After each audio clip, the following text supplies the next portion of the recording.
ఏపీలో భిన్న వాతావరణం నెలకొంది. కొన్ని ప్రాంతాల్లో ఎండలు టారెత్తిస్తున్నాయి. పలు ప్రాంతాల్లో పిడుగులతో కూడిన వర్షంతో పాటు మరికొన్ని చోట్ల తీవ్ర వడగాలులు వీచే అవకాశం ఉందని రాష్ట్ర విపత్తుల నిర్వహణ సంస్థ తెలిపింది. నేడు రాష్ట్రంలోని 46 మండలాల్లో తీవ్ర వడగాలులు, 79 మండలాల్లో వడగాలులు వీస్తాయని ప్రకటించింది. 43 నుంచి 45 డిగ్రీల ఉష్ణోగ్రతలు నమోదయ్యే అవకాశం ఉందని కూడా పేర్కొంది. నిన్న మార్కాపురం జిల్లా నందనమారెలలో 44.5 డిగ్రీలు, బాపట్ల జిల్లా పిట్టలవానిపాలెం, నెల్లూరు జిల్లా గూడూరులో 44 డిగ్రీల చొప్పున గరిష్ట ఉష్ణోగ్రతలు నమోదయ్యాయి. మరోవైపు ద్రోణి ప్రభావంతో ఏపీలో వర్షాలు కురుస్తాయని రాష్ట్ర విపత్తుల నిర్వహణ సంస్థ తెలిపింది. నేడు పార్వతీపురం, మన్యం, అల్లూరి, పశ్చిమ గోదావరి, ఏలూరు జిల్లాలో అక్కడక్కడ పిడుగులతో కూడిన వర్షాలు కురిసే అవకాశం ఉందని ప్రకటించింది. ఇతర జిల్లాల్లో అక్కడక్కడ పిడుగులతో కూడిన తేలికపాటి వర్షాలు ఉండవచ్చని కూడా పేర్కొంది. ఇక ఇదే అంశానికి సంబంధించి మరింత సమాచారం మా ప్రతినిధి రాజు ఫోన్ ద్వారా అందిస్తారు.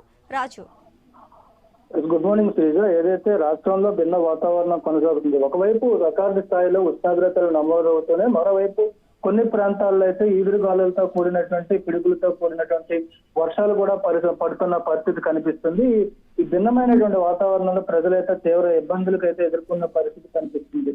ముఖ్యంగా చూసుకుంటే ఒకవైపు నైరుతి ఋతుపవనాలు కేరళను తాకడానికి సమయం దగ్గర పడుతున్నాయి. అనుకూలంగా ఉన్నటువంటి వాతావరణంలో ఈ నైరుతి ఋతుపవనాలు అనుకున్న సమయం కంటే ఒక 2 రోజులు లేటుగా వచ్చే అవకాశాలు ఉన్నట్టు విశాఖ వాతావరణ శాఖ అధికారులు తెలియజేస్తున్నారు. మరోవైపు చూసుకుంటే ఏదైతే సముద్రం మీద ఉన్నటువంటి ద్రోణి ప్రభావంతో కొన్ని ప్రాంతాల్లో అయితే వర్షాలు పడుతున్నప్పటికీ కూడా ఈ వర్షాల వల్ల ఎలాంటి ప్రయోజనం ఉండదని చెప్పి కూడా రైతులకైతే ఎలాంటి ప్రయోజనం ఉండదని చెప్పి వాతావరణ శాఖ అధికారులు అయితే తెలియజేస్తున్నారు.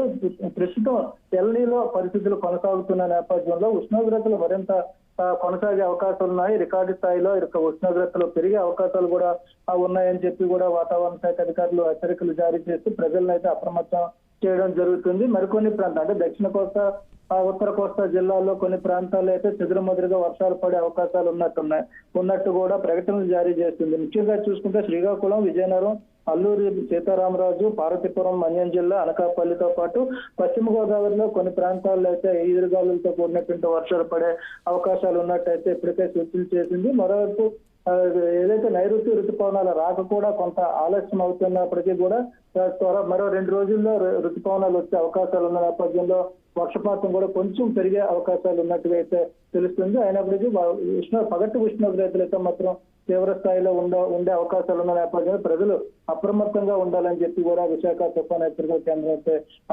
సూచనలు చేస్తున్న పరిస్థితి కనిపిస్తుంది. Right, thank you Raju.